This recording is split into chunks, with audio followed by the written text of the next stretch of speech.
Savez-vous que c'est possible d'apprendre la profession de DJ dans la Nodière? C'est à l'école Le Loop Academy que se donnent les cours. En fait, le propriétaire fondateur de l'école est nul autre que le DJ Clean Cut, un DJ qui a su faire sa place sur la scène internationale.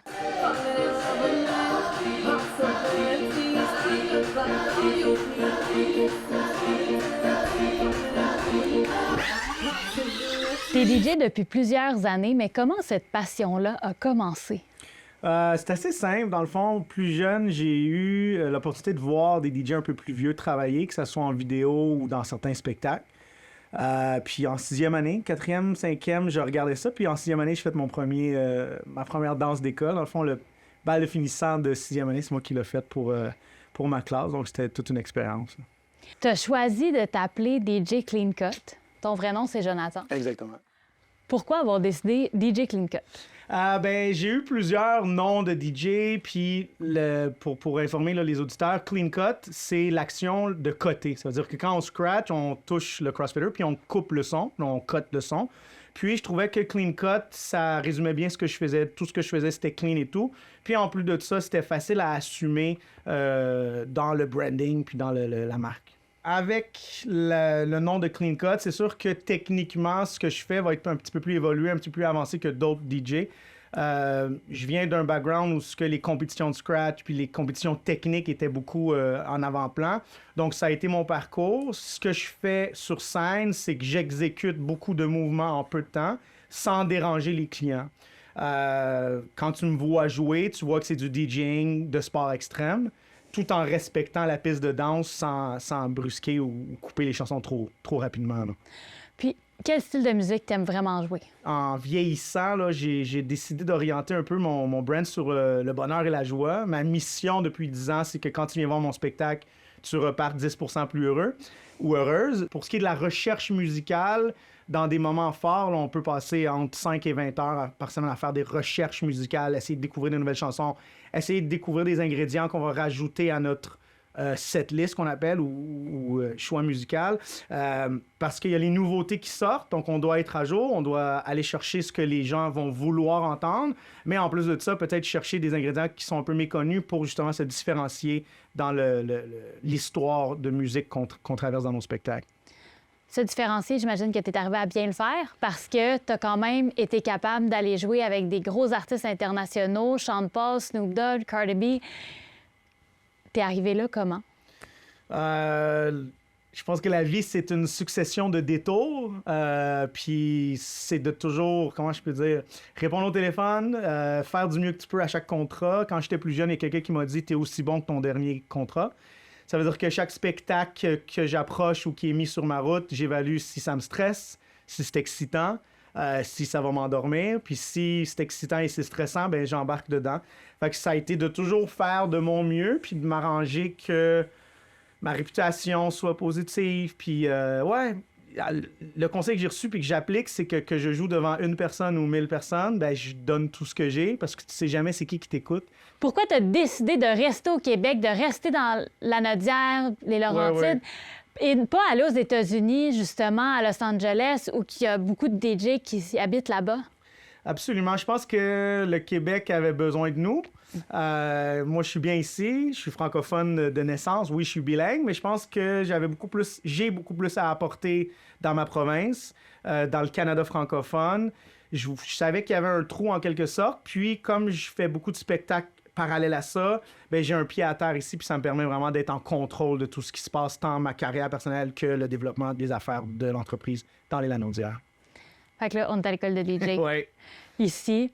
J'ai envie qu'on aille un peu plus explorer, là, c'est quoi le métier de DJ. Absolument. Puis juste avant, j'ai une dernière question. Vas-y. C'est quoi la différence entre DJ producteur et juste DJ? Donc, le producteur, c'est le compositeur. C'est celui qui va travailler un peu dans l'ombre, qui va être en studio, qui va faire les arrangements. Donc, il va passer énormément de temps sur une pièce en espérant qu'elle pogne. Tandis que le DJ, c'est la personne qui la diffuse en spectacle. C'est pas parce que t'es bon DJ que t'es bon producteur et vice-versa, mais c'est deux univers qui utilisent le même vocabulaire, le même langage, puis qui travaillent de pair. Fait que souvent, ils se complètent. Beaucoup de DJ deviennent producteurs, puis beaucoup de producteurs, ben, ils aspirent à être DJ. Fait que les deux finissent un peu sur le même stage. Puis toi, tu es vraiment DJ producteur, donc tu crées ta musique. Exactement, ouais.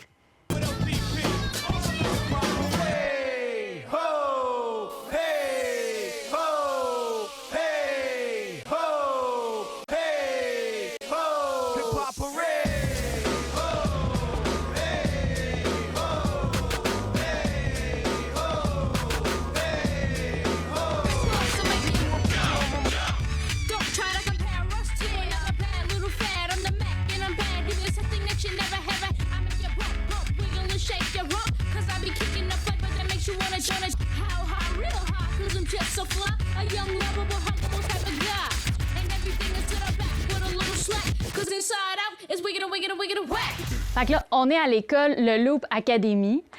Combien il y a de jeunes qui viennent à cette école? On est rendu à 950 étudiants singuliers. Le programme complet, il est 10 cours, donc il y en a qui sont venus, ils sont repartis, puis il y en a qui reviennent quelques années après pour perfectionner puis amener leur carrière à un autre niveau. Donc là, quand les jeunes viennent, qu'est-ce qu'ils apprennent? Bien, la base de la musique, compter les temps, c'est sûr que le rythme, là, c'est pas donné à tout le monde, mais je pense que sur 950 étudiants, il y a une personne qui avait pas le rythme, puis on a essayé de l'aider. Mais c'est bien sûr le rythme, la structure des chansons, comment utiliser le matériel. Je dis souvent à mes étudiants, il n'y a pas de mauvaises chansons, il y a juste des mauvais moments pour les jouer. Fait que chaque personne amène son style de musique, son background, ses objectifs, puis nous, on est capable de dessiner un parcours là, en 10 cours. Puis le 10e cours, c'est un examen que le jeune doit préparer d'environ 15 minutes, qui se fait dans la salle en arrière, puis il fait un mini-spectacle. On dit des jeunes, mais le plus jeune qu'on a eu, c'était 68 ans, là, un de nos étudiants. Fait que c'est vraiment ouvert à tout le monde. Donc là, ici, on a la console. Est-ce qu'on peut apprendre un petit peu comment ça fonctionne? Absolument. Dans le fond, c'est super simple. Le contrôleur, c'est comme une manette de PlayStation 12. On la divise en 3 sections. La partie du milieu, la partie 1 et la partie 2. La partie du milieu sert à manipuler le son, tout simplement. Monter le volume, baisser le volume et changer les fréquences. Le côté gauche et le côté droit sont les plateaux qu'on appelle. C'est le disque 1 et le disque 2. Bon, donc là, à ma gauche, j'ai déjà placé une chanson. Puis je vais baisser le son pour être sûr qu'on n'entende rien. Tout passe par l'ordinateur. Ça veut dire que l'ordinateur contient la banque de musique ainsi que le programme pour utiliser le contrôleur. Puis par un fil USB, on s'en va dans le contrôleur et le contrôleur au speaker. Ça veut dire que la manette ou le contrôleur contrôle ce qui se passe dans l'ordinateur. Donc là, on a à gauche une chanson, puis je vais juste faire play tout simplement et monter le son.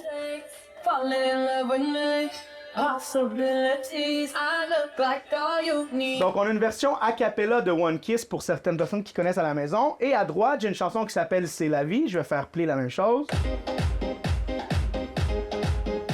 Donc, c'est une partie instrumentale de la chanson C'est la vie. Ce que je vais faire, c'est que chaque chanson a un tempo, un battement par minute.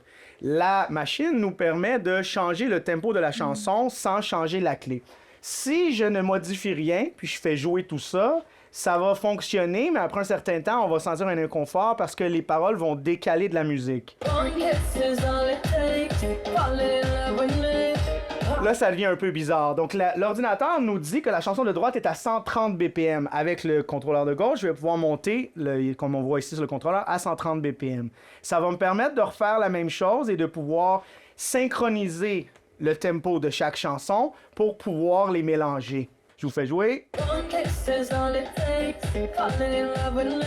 Donc là, si on le met en contexte dans une soirée, disons que je passe à la chanson suivante, je sais que l'introduction de la chanson de droite, elle a 64 temps. Ça veut dire que ça me donne 64 temps pour m'amuser sur tout ça. Fait que je vais faire une petite démo.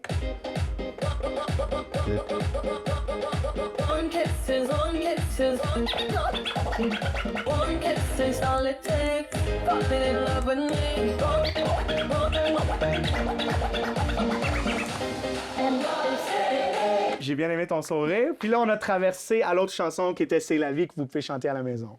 OK. Fait que dans le fond, c'est ça qu'ils apprennent quand ils viennent. Chaque bouton sert à quoi? Puis ils viennent à développer leur style un peu à aussi. Tu sais, là, il y avait beaucoup de manipulation. C'est ça, de manipulation. Puis là, ici, on entendait comme un scratch. Exactement. Voudrais en mettre plus. Ça a été la version boostée de tout ça. Mais comme je vous dis, chaque niveau, parce qu'il y a des gens qui arrivent ici qui apprennent beaucoup plus vite. C'est pour ça que c'est des cours privés. C'est beaucoup plus rentable à l'investissement de la personne. Il y a des cours de groupe. On a aussi un camp de jour qui s'en vient pour les 8 à 12 ans et les 12 à 17 ans. Surveillez notre site web pour le camp de jour. Mais dans le fond, c'est que chaque artiste ou DJ va pouvoir aller où ce qu'il a envie d'aller. Je te dirais que le DJing, c'est un peu l'art pour les nerds, les gens un peu introvertis. Fait qu'on se trouve un nom de DJ pour pouvoir avoir un alibi ou un alter ego. Puis ensuite de ça, chaque personne va grandir ou se découvrir dans ça. Beaucoup de jeunes timides finissent par avoir les mains dans les airs puis sauter. Puis encore une fois, quand je dis jeunes, j'ai des gens de 70 ans qui font la même chose. Bien, merci beaucoup d'avoir participé à l'entrevue aujourd'hui, de nous avoir accueillis à l'école, l'Académie Le Loop.